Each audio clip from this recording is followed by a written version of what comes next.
What do kidnappers, vampires, and haunted dolls have in common? They're all Pokémon. You probably think of wholesome games or cute animals when you think of Pokémon. But there's something so much more sinister to the franchise. Be it cruel experiments, unsettling Pokédex entries, and murderous backstories, or cults plotting the end of the world, Pokémon never shied away from darker themes. And I'm not even talking about all the urban legends or gruesome creepypasta surrounding it. Mysteries and spooks have always been a part of Pokémon. At the end of the development of Pokémon Red and Green, the first two entries in this series in 1996, the creator of Pokémon, Satoshi Tajiri, added a secret 151st pocket monster. Not even Nintendo knew about it. Or most engineers, because the mythical Pokémon Mew joined the Pokédata after they finished testing the games, meaning it could have ruined them completely. Shortly after Red and Green's release, rumors started to spread about a mythical Pokémon that could only be obtained by exploiting the game or exploring glitches. Mew's mystery generated interest in the back then underappreciated games, boosted Nintendo's sales, and paved the way for future event Pokémon. But Mew wasn't the only conundrum in the games. Every title features secret content and haunted locations with bizarre backstories. Heck, the first two had Lavender Town, and almost everyone recognizes its theme as that spooky song that brainwashed children into hurting themselves. Still, if you're not familiar with the franchise and only know Pokémon as those cute little characters that are everywhere, then here's the TLDR. Pokémon started as a game series spanning multiple generations up until today, in which you can play as a Pokémon trainer who catches creatures, uses them in battles against other trainers, evolves them into more powerful forms, and then saves the world from an evil organization that harnesses the ancient powers of legendary Pokémon.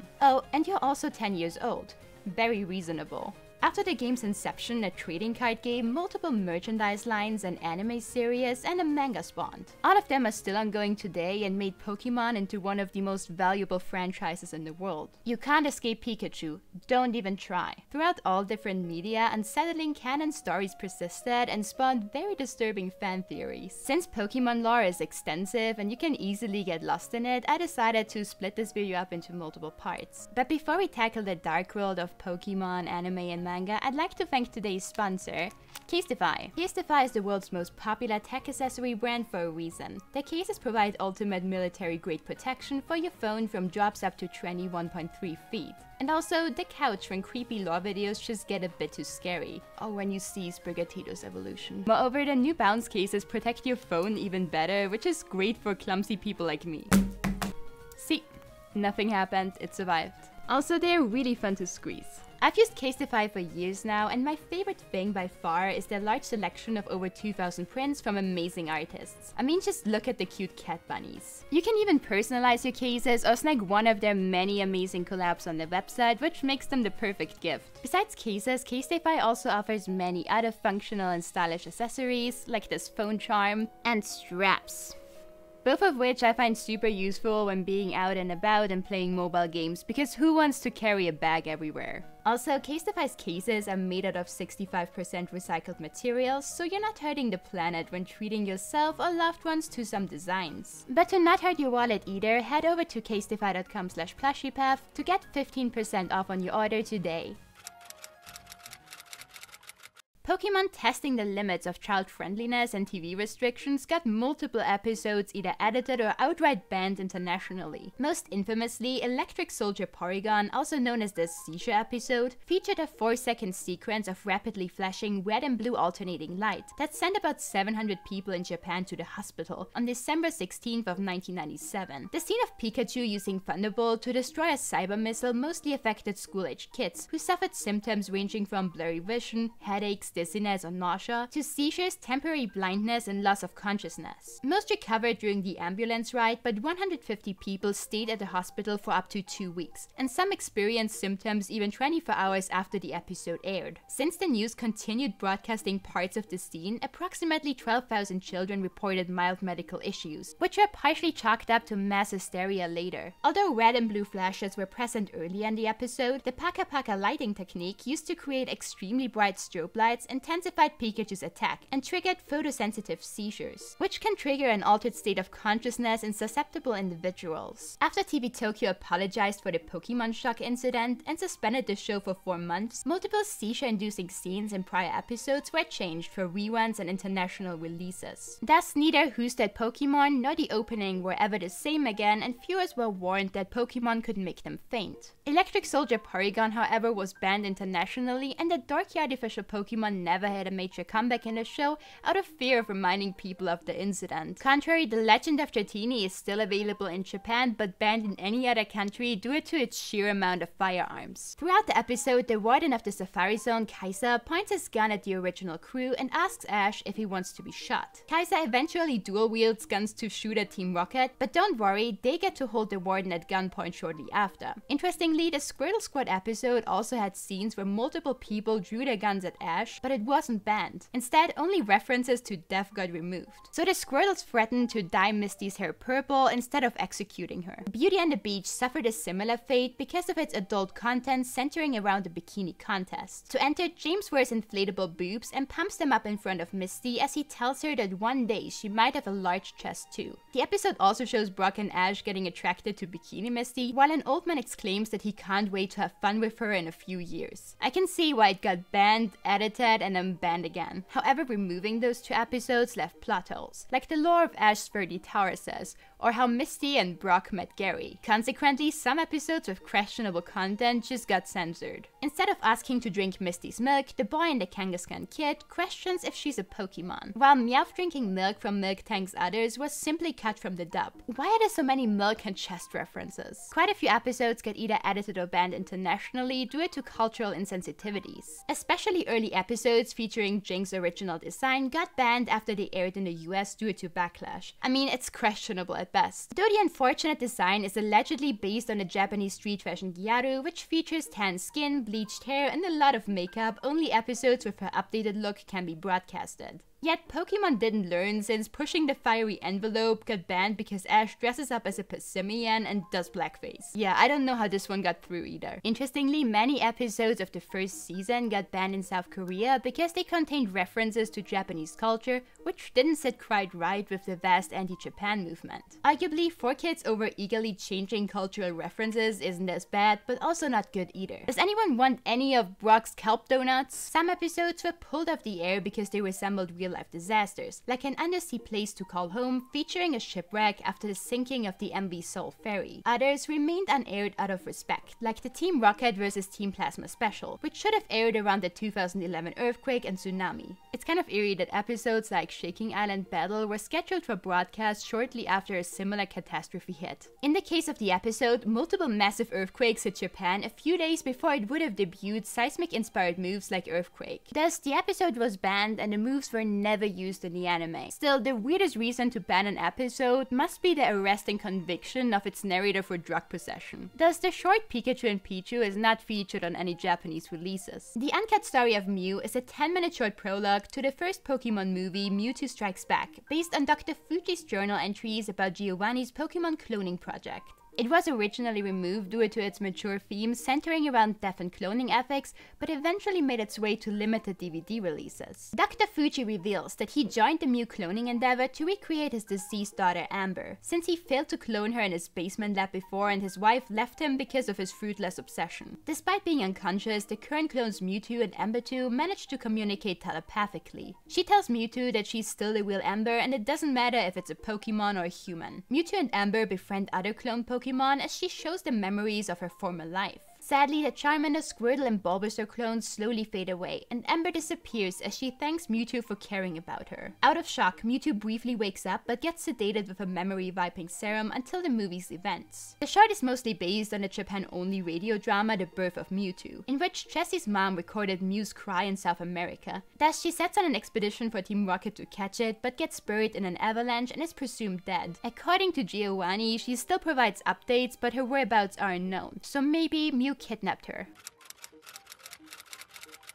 Speaking of Mewtwo Strikes Back, Pokemon movies are either extremely weird, like Latias LARPing as a girl to kiss Ash and get a legendary baby with him, or pure nightmare fuel. Going through their strangeness might be a topic for another video, so I picked some of the disturbing parts that stuck out to me. Following the dark themes of its product, the first movie mainly centers around a cloned Pokemon questioning its own existence and building a clone army to destroy the world out of revenge. After Mewtwo finally wakes up, it kills every scientist because they don't treat it like a sentient being. Sadly, it doesn't remember Amber, so it takes Dr. Fuji's life right as he realizes his research was successful and he might have gotten his daughter back. He really messed up with that memory vibe. Mewtwo is even more convinced that humans are evil and Pokemon shouldn't be controlled by them after spending some quality time with Giovanni. Gee, I wonder why. So it lures trainers to the place of its creation, New Island, to forcefully clone their Pokemon, all while summoning a storm to get rid of the rest of the Earth and cut escape paths from the island.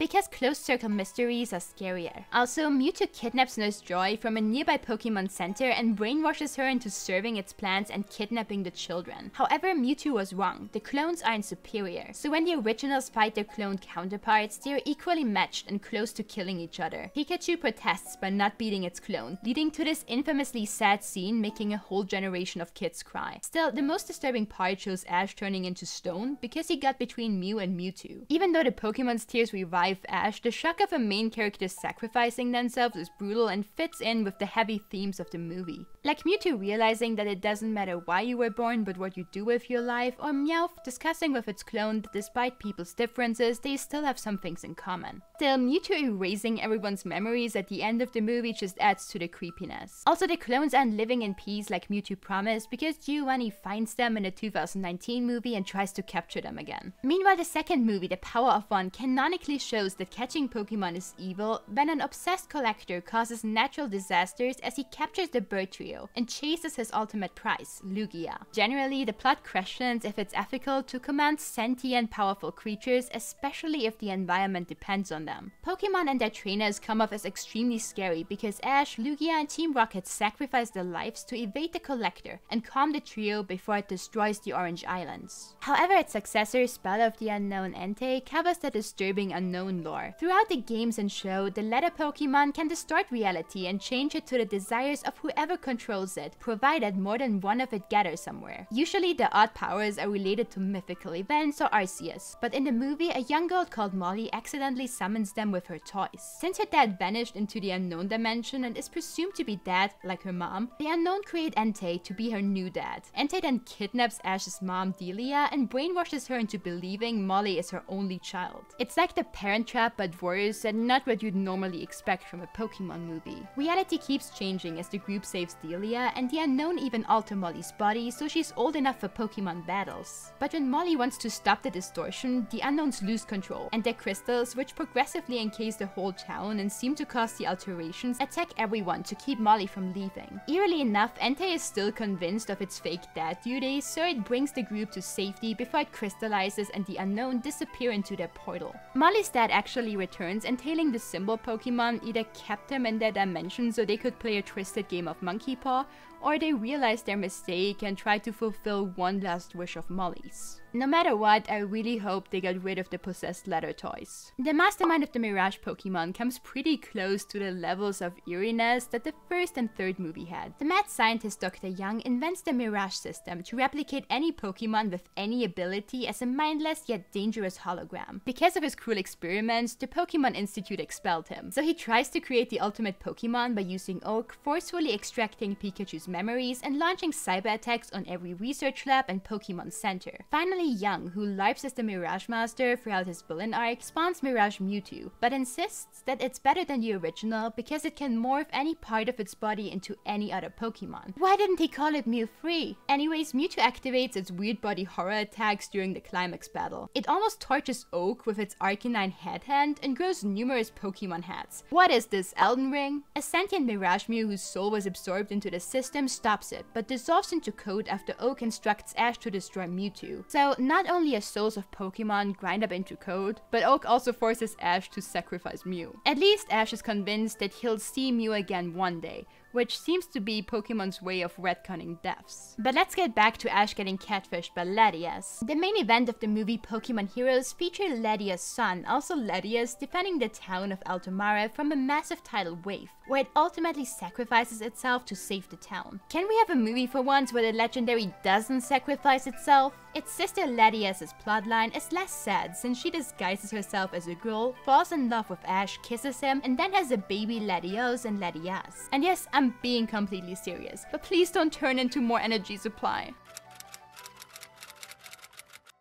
It's no secret that the original series running from 1997 to 2002 was darker than its following seasons, and that was mainly due to its main writer, Takeshi Shudo. He was notorious for including mature plotlines in shows mostly aimed at children, to the point where he killed off Magical Princess Mimikyu Momo's protagonist with a truck transporting toys after the series' sponsor, a toy company, pulled funding. And yeah, that's the cursed anime that causes catastrophic earthquakes whenever certain episodes are aired. Well, according to an urban legend. Despite disturbing themes finding their way into the show's first installment with some staff pushback, Takeshi wanted to take the show into an even gloomier direction. A few months before he passed, Takeshi revealed 2 dark endings he envisioned for the Pokemon anime in a series of blog posts. He initially planned to conclude the story at the end of Mewtwo Strikes Back, with an elderly Ash looking back on his adventures with Brock, Misty, and Team Rocket. His mother then tells him to sleep, and he wakes up as a young boy, ready to embark on a new journey. However, this time Takeshi doesn't send him on an adventure to catch Pokemon, but to discover the meaning of life and coexistence with others, implying that Ash either died and relived his memories to come to terms with it,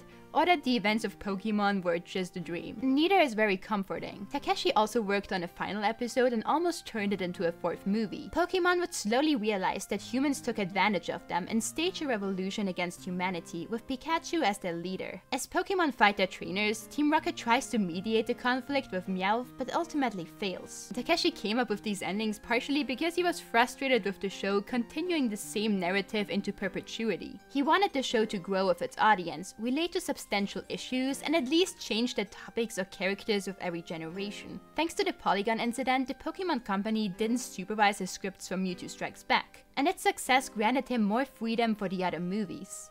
Though the producers questioned some content, Takeshi was allowed to expand on existential questions and horror elements he allured to in the first season. However, his writing relied on alcohol and tranquilizers for creativity. To come up with dialogue, he turned into his characters and feared people thought he was insane. Especially during the second movie script, he struggled to get into some characters and their stories, so he drank with various people for new perspectives and sorted his thoughts with drugs. After finishing the draft, Takeshi obsessed over running the show indefinitely until he passed out. During his hospitalization, he conceptualized a 3rd movie, in which the discovery of a T-Rex skeleton led to the realization that other creatures existed before the era of humans and Pokemon. Allegedly, the plot should have explained why the Pokemon world references real-life animals but rarely features them. Takeshi's summary hints at a recent mass extinction event and animals slowly dying out, but Ash and his companions battle the T-Rex skeleton as soon as it awakes, so Pokemon probably just got rid of them. So Takeshi would write an equally disturbing yet completely different 3rd movie for the franchise. Besides the show's runtime, Takeshi was also obsessed with Lugia in the past years of his life. Since he helped create the Pokemon exclusively for the 2nd movie, he was surprised about its appearance in the games, and disapproved of its male voice in many blog posts because to him, Lugia is a maternal Pokemon. Honestly, the translations of his blog are extremely fascinating but also sad to read. So if you want to learn more about them, I highly recommend Dr. Lava's articles or their YouTube channel as a starting point. The Pokemon Company's take on darker themes hasn't changed since Takeshi's movies. Though they are aware of adult fans craving more depth, they want to keep the main games mostly accessible to all ages. Still, they'll continue to include hidden, unsettling lore. Fans just have to find it and watch the spin-offs. Very few shows can compete with Pokémon in terms of runtime, which clocks in at a staggering 25 seasons. It's hard to go pretty much anywhere these days without having Pikachu or Eevee shoved into your face. Despite the TV show following the same safe formula since 1997, the anime is surprisingly dark. Not only does it stick to the core game's lore, which can be disturbing, but it also sneaks in some creepy plot for adults and features infamously scary scenes for kids. You think you'll get a funny slice of life episode? No. You get horror and new phobias. If you remember watching the original run of Pokémon, You probably also remember Sabrina's arc. Throughout her story, Sabrina controls a small doll with her psychic abilities to stalk and interact with the main 3 characters, who are, of course, Ash, Brock, and Misty. According to her dad, her abilities consumed her, so the doll manifested as her younger self without any powers, while Sabrina became a sadistic gym leader who terrorized Saffron City. In Abra and the Psychic Showdown, her doll only accepts Ash gym requests under the condition that if he loses, Ash and his friends must play with her. That doesn't sound particularly safe. However, after Kadabra almost brutally kills Ash Pikachu, he forfeits. So she shrinks the crew and teleports them into a toy box diorama filled with dolls and little houses. Before her doll haunts and almost flattens them with a large ball, Sabrina's father saves them and tells Ash that he needs a ghost Pokemon to beat her. When the gang visits Lavender Town in the Tower of Terror to follow Daddy's advice, Ash and Pikachu die after a chandelier crushes them and Haunter pulls out their spirits. As they explore the tower and the ghost Pokemon show them their secret hideout, Ash realizes that they just play tricks on people because they wanted new companions to play with.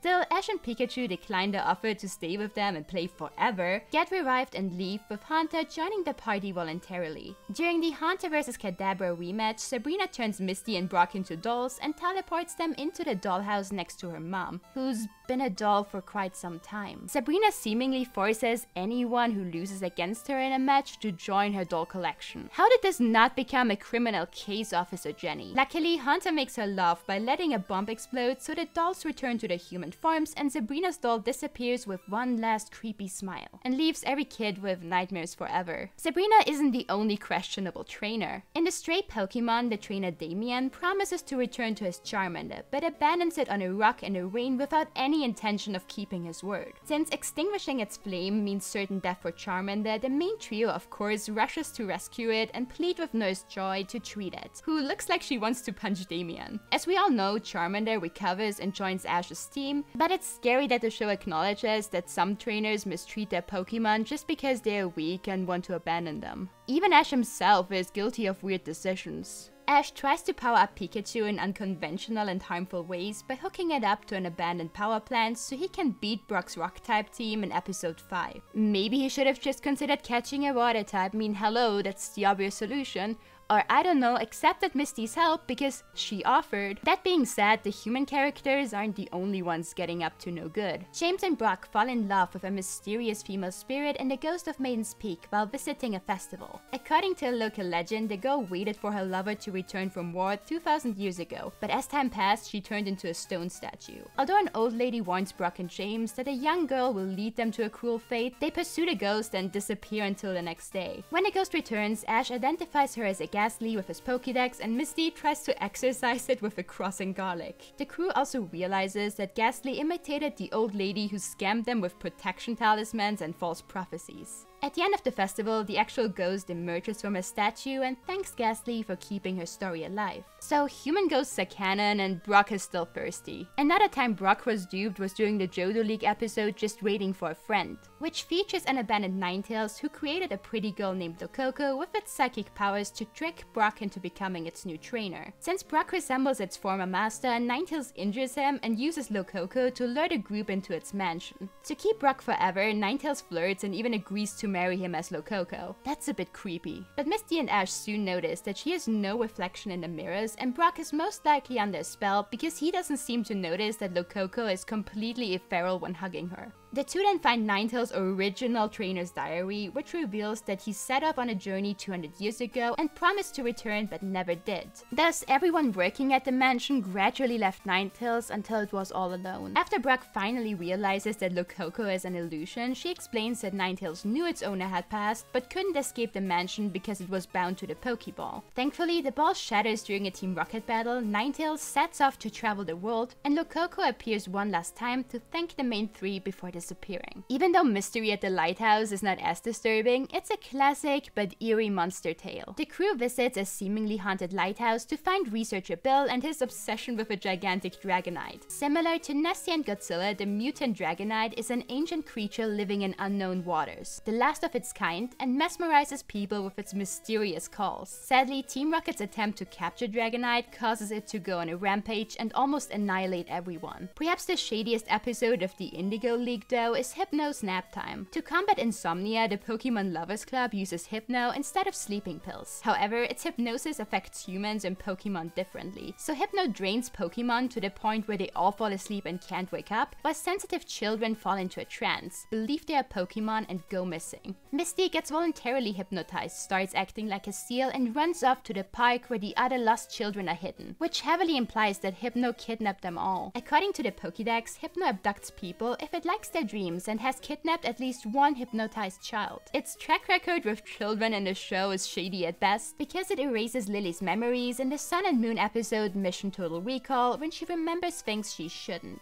Drowsy isn't much better, since Team Rocket members Butch and Cassidy hook it up to a machine and turn Pokemon evil during Pikachu revolts. Thus, Pikachu and our favorite Rockets are almost electroshocked to their graves before Drowsy and Togepi blow everything up together. Also, Drowsy canonically eats children's dreams through their nose because they are sweeter and stalks playgrounds. Have fun dreaming. Mind control itself is a common plot point in the Pokemon anime. To destroy the world and rebuild it with a massive weapon, Malmar brainwashes multiple strong Pokemon in a conspiracy to conquer, and even hypnotizes Officer Jenny to act as the head of its newly found crime syndicate. I can't decide if her edgy outfit or the plot is weirder. At least Drowsy didn't kill anyone in the show yet. Unlike the Litwicks in Scare at the Litwick Mansion, who slowly drain the life energy of Team Rocket to fuel their flames. Though the Candle Pokemon agreed to help Team Rocket catch Pikachu, they are merely buying time until the twerps in Team Rocket are almost dead. Thereby, they manipulate electronics like the Pokédex and shut down Jessie's laptop to prevent their victims from discovering their ploy or leaving the mansion. To make things worse, the Litwicks almost pushed Jessie and Syllan into a portal to the spirit world opened by Lampent. Although Pikachu saves everyone, previous visitors might not have been as lucky because that Lampent didn't evolve on its own. I also like that this episode sticks to Litwick's disturbing Pokédex entries. Litwicks are said to fool people by acting like guiding lights, while Lampent seeks people close to death and steals their spirits. Thus, it lurks around hospitals and appears when the main characters are almost drained completely. At least they didn't meet a Chandelure, because it would have straight up eaten their souls and forced them to wander the earth forever. Homes lit by Chandelures are said to hold funerals frequently, so maybe that's why the mansion was abandoned. Miss Magius almost kills Ash and his companions after it traps them in dangerous illusions in a haunted house for everyone. While some kids are just turned into dolls, a move Sabrina would certainly approve of, Lana and Acerola almost drowned by a gigantic Chandelure. In the same episode, Acerola explains that her Mimikyu is shiny because it's an actual ghost. To a child. Also, does this mean that every shiny Mimikyu is a ghost?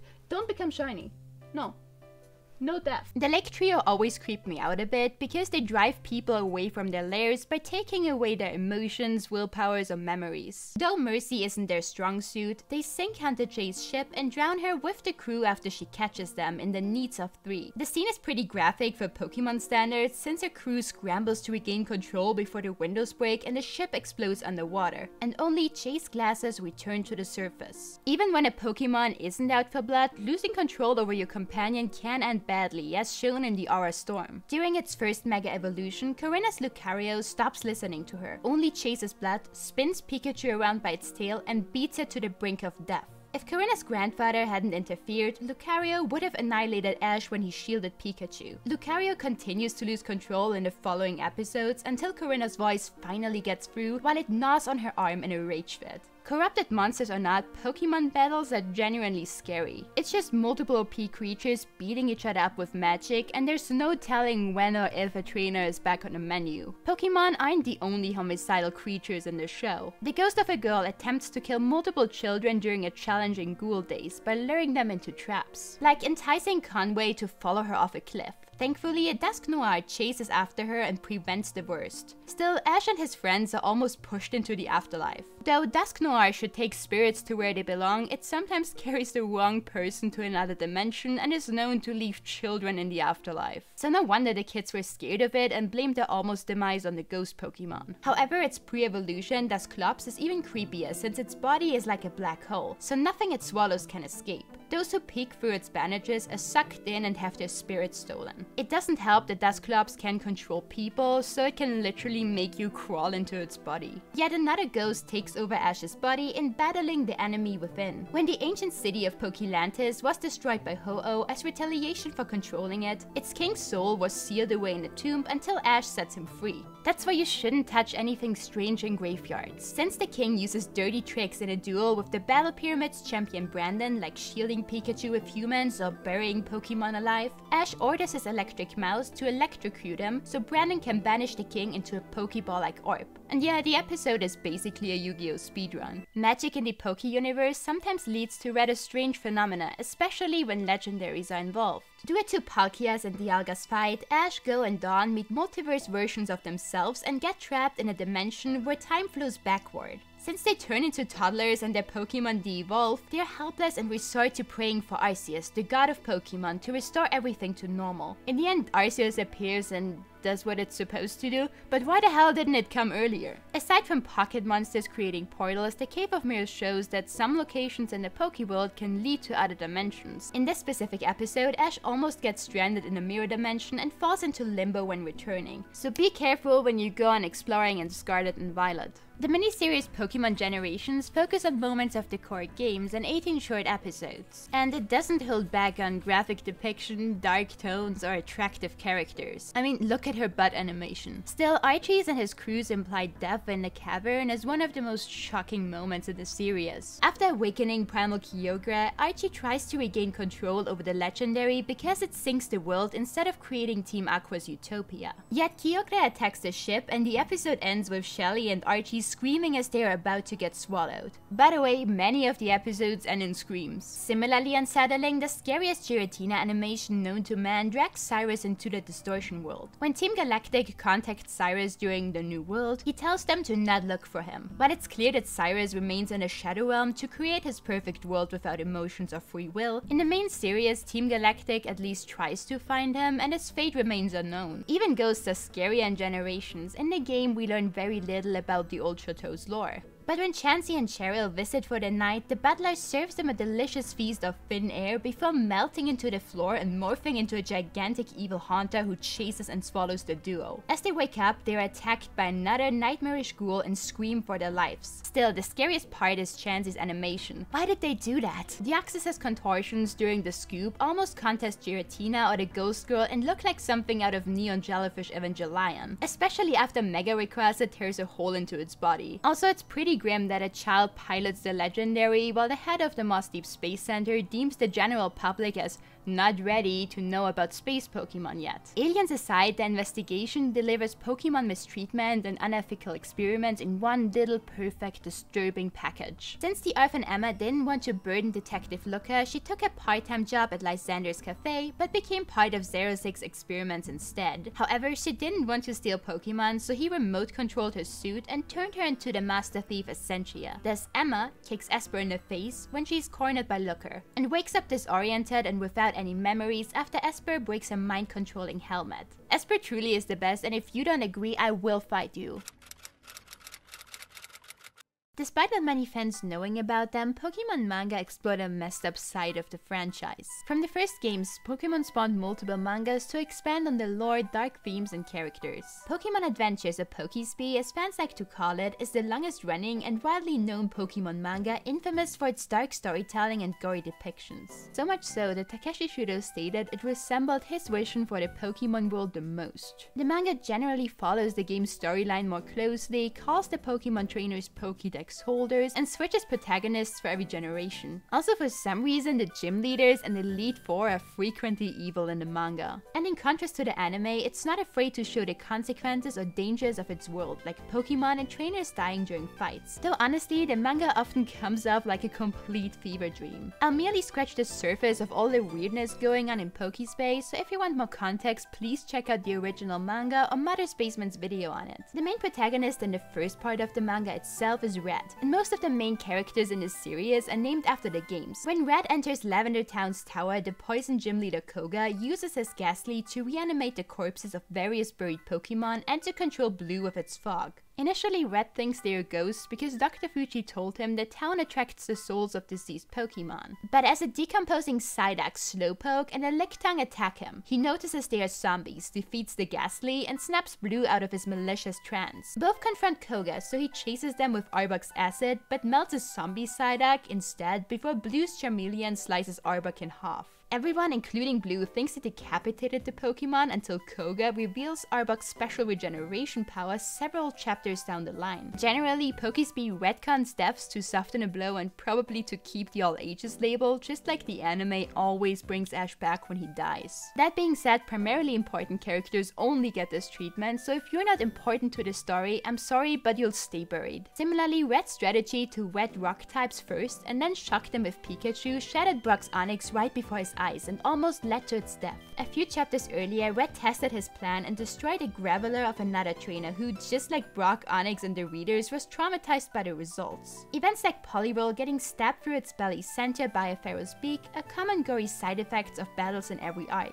Don't worry, if they don't come back alive, they might return as zombies. Almost every protagonist either meets a cruel fate or suffers tremendously through their journey. If Koga's arc wasn't scary enough, he vows vengeance against Red and Blue and proves that trainers can use Pokemon against humans. His Mach chokes the duo so they can't call upon their Pokemon to defend themselves, and he attempts to freeze them with Articuno. However, that's nothing compared to the end of the Ruby and Sapphire arc. During Groudon's and Kyogre's battle, everyone dies. The Team Magma admin Courtney fails to control Kyogre with the blue orb, so the legendaries fling her into the Cave of Origin, which then collapses and crushes her. And Ruby's dad Norman dies from exhaustion and injuries sustained after commanding Rayquaza without an orb. Team Magma's leader Maxie then sets Norman's corpse on fire in front of Ruby since he and his fellow villain boss Archie slowly slip into insanity because the legendaries possess them through the orbs. As a last resort, Ruby uses Celebi to create a new timeline where everyone who died is still alive. Still, it doesn't erase the events and Archie and Maxie still remain trapped in a dome of electricity. This arc also shows that wild Pokemon can attack humans, since Ruby got scarred when he protected Sapphire from his Salamence. It also showed that trainers abuse Pokemon they deem unworthy because Ruby calls his Phoebus Fifi ugly and makes it run away for losing a contest. Great. Less disturbing, but love is canon in the manga because Ruby and Sapphire become a couple.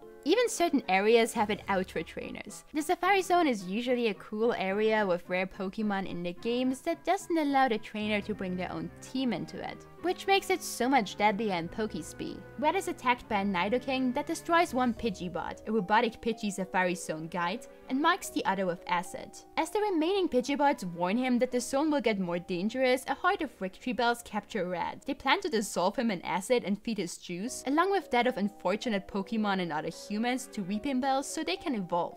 I always wanted to become a Pokemon trainer when I was little, but now I'm good. Trying to control legendaries in Pokemon Adventures rarely ends well. Throughout the Platinum arc, the trio chases Giratina, who at one point stabs and seemingly kills Diamond with its Shadow Force attack, causing the companions to cry in horror. Of course, Diamond only ends up in the Distortion World and teams up with Cyrus to bring Giratina down. Still, before Team Galactic's boss turns nice because he realizes the Distortion World is literally hell and the universe without spirit he wanted to build, he also buries the trio alive under rubble for disrupting him, attempts to drown Platinum, and throws two of them to the almost inevitable end. Moreover, the Draconite Lorekeeper Aster burned as she defended her friend Rayquaza from the Devon Corporation, who successfully captured and researched the legendary by draining its life. During the arc covering Omega Ruby and Alpha Sapphire's bonus mission, Delta Episode, her successor Xenia attempts to free the legendary dragon to destroy the Metroid prophesied by the Draconites to annihilate Earth. But Rayquaza rejects her, stabs her stomach with its tail, and blasts her face first with a Hyper Beam. Xena survives but would have sacrificed herself anyways if she rode Rayquaza, since it emits poisonous gas in outer space. Devon Corp's Dimensional Shifter, powered by painfully absorbing the life force of Pokemon, seems like an equally eerie, but at least better bet. The ending of Fire Red and Leaf Green is infamous for turning almost all of the protagonists into stone. After Mewtwo and Red's gruesome battle against Deoxys, in which Mewtwo gets stabbed by its tentacles and Deoxys uses Red as a shield, Team Galactic leader Surge tries to weaken the space legendary with Darkrai's energy beam to catch it. However, Red, Blue, Green, Silver, Yellow, and Mewtwo jump in front of it, and all but the Pokemon are petrified and remain decorative stone statues in the battle frontier. until Emerald uses Chiraji to wish them free at the end of the next arc. Pokespace seemingly has a thing for petrification since Black ends up in a stone too. The villain of the Black and White arc, Getsis, pushes him into Reshiram as it reverts into its dormant state, so both of them are sealed away in the Light Stone before White can answer Black's question of if he had paid off his debt for destroying her equipment when they first met. The stone then flies away as White cries out for Black to return. That's just cruel. In Black and White's second arc, the stone absorbs her too, while N and his sacrum are trapped in a dark stone. Thus, both reunite with Black after 2 years in another dimension, which Pokemon visit when they sleep, also known as the Pokemon Dream World, and fight Kyurem, who continuously absorbs one of the other two legendaries. N himself is a pretty tragic character. Due to his dad's brainwashing, he corners White in a Ferris wheel to push his ideals on her. But when she tries to leave the moving cap, her Tapic Gigi sides with N, shaking White so severely that she falls off the attraction and loses consciousness as she hits the ground. Fans are made to believe that Pokemon are always unconditionally loyal to their trainers, yet the franchise shows that they can abandon them, even when their trainers need them most, because Gigi doesn't even check up on White. Despite N's deeds, his father still doesn't like or accept him. After N saves Getsis from the exploding Team Plasma airship, he tells his dad that he loves him as a father, despite his crimes and wrong ideas. His dad then calls him a monster, says he's disgusted by him, and beats him with a crane until he's almost dead and badly injured. Throughout his breakdown, Getsis clearly shows that he's insane and loves like a maniac.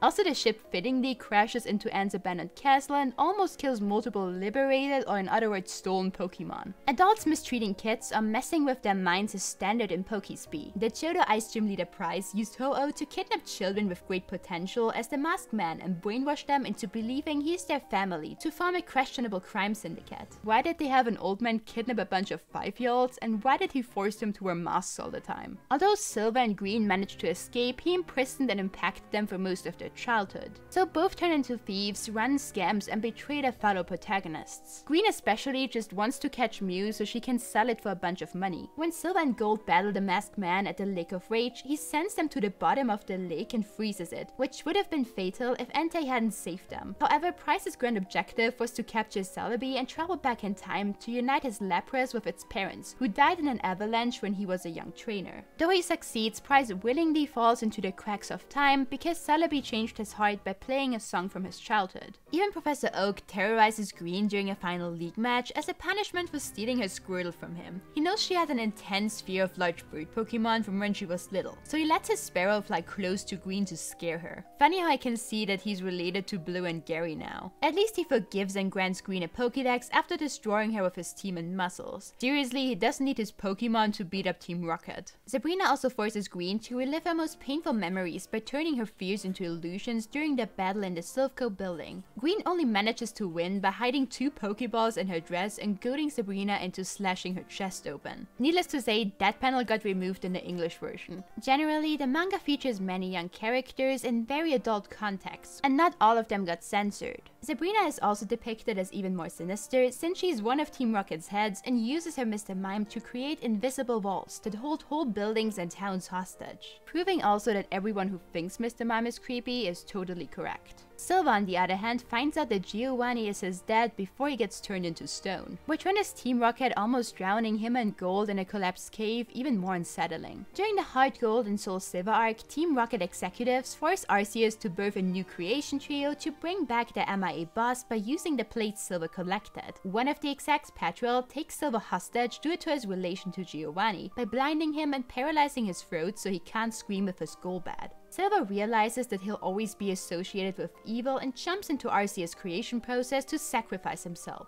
Well, almost. He just distracts everyone so that Gold and Crystal could eliminate the newly formed creation trio. Still, Palkia, Dialga, and Giratina regenerate, causing another exec to go crazy and ramble about destiny fulfilling itself and a world finally belonging to Team Rocket. Giovanni takes the trio on with Lancer and Price, whom Celebi brought together because all 4 wanted to stop Arceus. Despite Price's experience in the crack of time rendering him immune to the strains of time travel at Dialga's attacks, he had to witness every timeline and bad ending, which is pretty disturbing. But let's talk about Giovanni for a bit. The Red, Green, and Blue chapters portray him as pure evil who wants to kill humans and Pokemon alike. After he spies on Red, who incapacitated two aggressive Magmar, he commands his Cloyster to freeze and shatter them. Moreover, he wants to fuse the legendary Bird Trio into a single powerful weapon, and succeeds because Green unknowingly activates the Badge Energy Amplifier. The resulting abomination Toothy Zare screams in pain from its sheer existence and makes Green faint from shock. Sabrina then instructs it to dispose of the protagonists because they have served their purpose. Thankfully, the trio is split up again once all starters simultaneously attack. Yet subsequent chapters also show Giovanni's redeeming yet ruthless characteristics. To find his long-lost son, Giovanni has to recapture a Deoxys with localization abilities, also known as Organism 2. Since it absorbed Red's blood, it thinks he's its ancestor, so another Deoxys attacks him to lure it out. Yet Organism 1 also opens a black hole and kidnaps Green's real parents right before they finally meet, and is disposed of by Team Rocket soon after its twin is caught.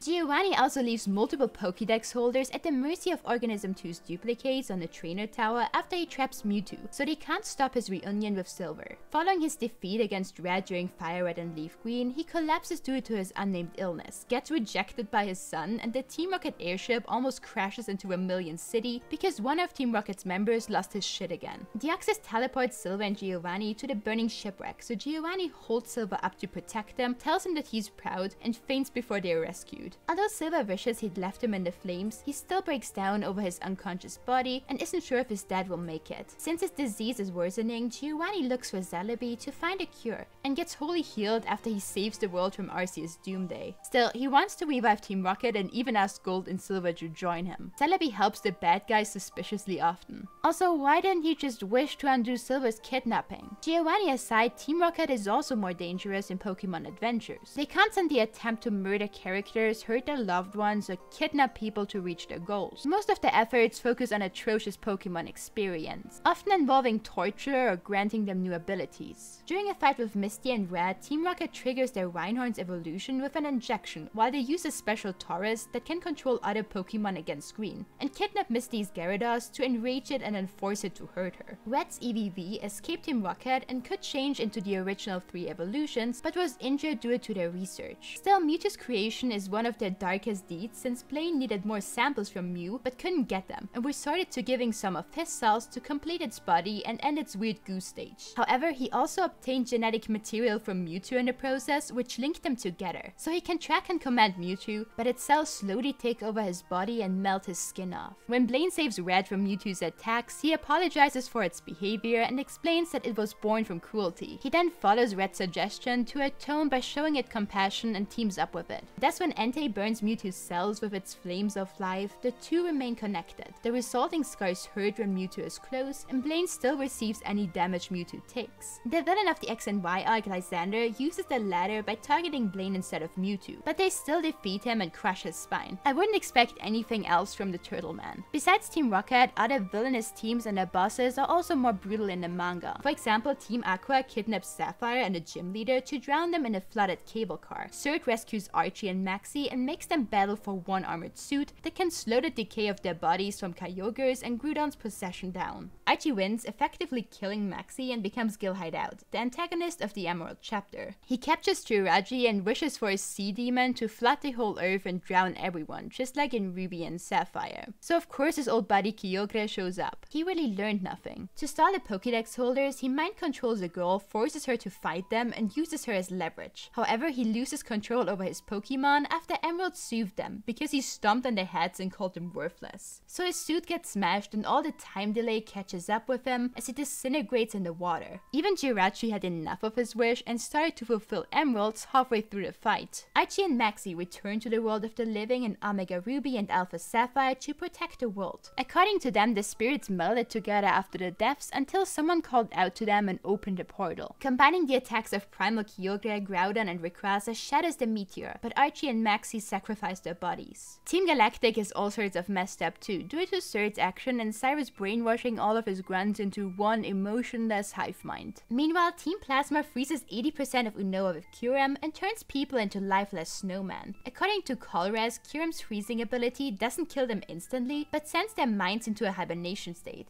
If they stay frozen for too long or get hit by Kyurem's sheer cold directly like Colress, they might not wake up again. The X and Y arc has an extremely dark atmosphere due to Team Plasma's omnipresent spies, their constant attacks on the Pokédex holders, and their control over Kalos' media. Both protagonists feel watched, get paranoid, and can only really trust themselves. The part of drained Pokemon Shauna and Tierno encounter adds up to the creepiness, yet Y's head getting crushed in between Pinsir's claws is even more terrifying. Also, the protagonists aren't even hailed as heroes for defeating Team Flare, but reprimanded by the people of Kalos for looking dirty, which makes them question if all of their troubles were really worth it. Lusamine also mistreats Lilimo in Pokemon Adventures by forcibly dressing her, and her fusion with Nihilego gets more disturbing after Guzma reveals that she was taken over by Nihilego multiple times before. At first she allowed it out of curiosity because Guzma told her how good it felt when Nihilego possessed him after it dragged him into the Ultra Deep Sea, but then she got addicted to it. Faba, a scientist of her foundation who swore deadly revenge on Lusamine's family because she rejected him, gets pulled into the Ultra Deep Sea too, after Horde of Nihilego wraps their tentacles around him and injects him with toxins that make him delirious. To be fair, Sword and Shield's villains are unhinged, but their obsession with Moini is far more scary than any of their deeds. Gym leaders have it rough in the manga because if they aren't the bad guys, they suffer from misfortunes like injuries, getting kidnapped, or being under constant threat. Team Rocket had it out for Misty and Brock, but Team Plasma kidnapped the Unova gym leaders and crucified them to display their ideological superiority. Surprisingly, the Elite Four of the original games are villains in the initial arcs and want to eradicate humanity from mistreating Pokemon. Lance incepted the plan because he can heal and speak to Pokemon, just like Yellow, and is disgusted by trainers risking the Pokemon's well-being. Thus, he blows up Vermilion City during the annual surfing competition using the grand prize, a Dragonair with the moves Hyper Beam and Surf.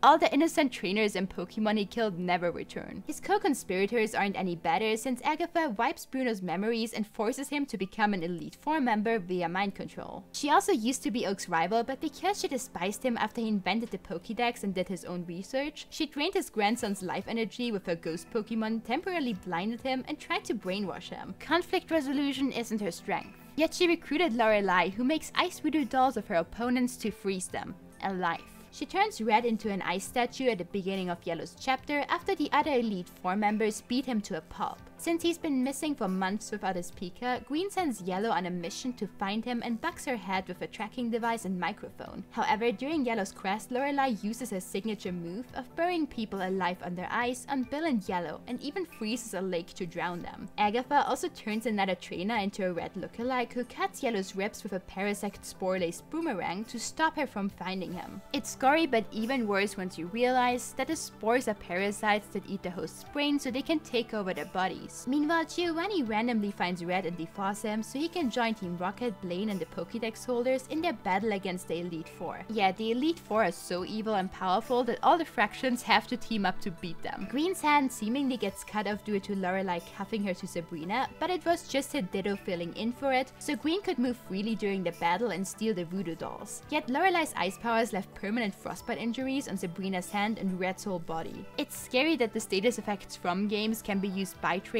against other trainers and that they stay until they're healed, or in Red's case, until he visits an onsen. But the most horrific lore of all is that Pokemon can see outside their tiny Pokeballs and are just miniaturized, so they are always watching and judging, especially when you use the bathroom. Besides Pokemon Adventure, multiple other Pokemon manga feature disturbing plots, just not as many. In the Electric Tale of Pikachu, Sabrina lost all of her Pokemon to a gigantic hunter called the Black Fog when she was little. Since Black Fog sucked the souls out of her parents and Pokemon, Sabrina hunts it down but is hospitalized after it claims her soul. However, after Ash defeats it with Pikachu and Abra, Black Fox self-destructs because it would rather be dead than caught. Sabrina recovers but remains soulless. Pokemon likes to torture her in every iteration. Weburst is another Pokemon manga that follows protagonists who can turn into Pokemon by fusing with them. The transformation requires a burst heart with a Pokemon sealed inside and grants the user the Pokemon's special abilities and immunities. Yet bursting is dangerous and painful until users train rigorously.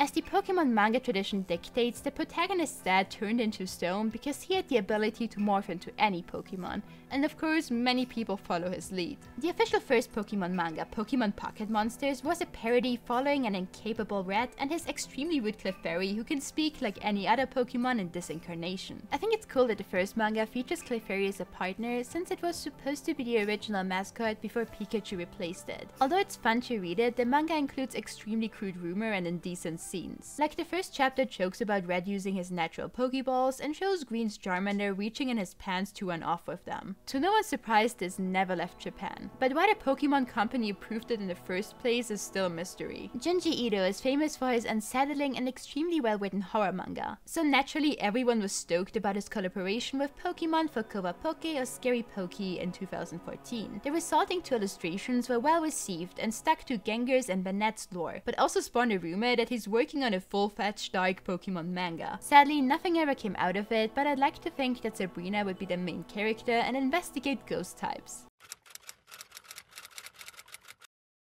Although Pokemon's dark and intriguing lore is often overshadowed by its appeal to children, the franchise definitely offers more to adults than just nostalgia. Granted, more mature themes can be hard to find in the main series games or anime, but it makes them all the more exciting. Pokemon has always been one of my favorite things in the world. My love for Esper aside, exploring the mysteries of the Pokemon universe and reading Wild Theories online are some of my fondest gaming memories. And I wanted to share some of that weird magic with you today. Like many kids, I love the anime and collectibles and then got into the games. Maybe a bit too much because Pearl was the first Pokemon game I played alone, so I spent the whole summer obsessing over it. So much so that my mom sent me to art class so I would do anything else but play Pokemon, and I ended up just drawing Palkia because Palkia is cool. Still, many adult fans who grew up with the franchise seemingly don't care about new releases anymore, don't keep up with the anime, and just keep on replaying the old games because the franchise changed for the worse and didn't grow with them. There's nothing wrong with reliving your childhood,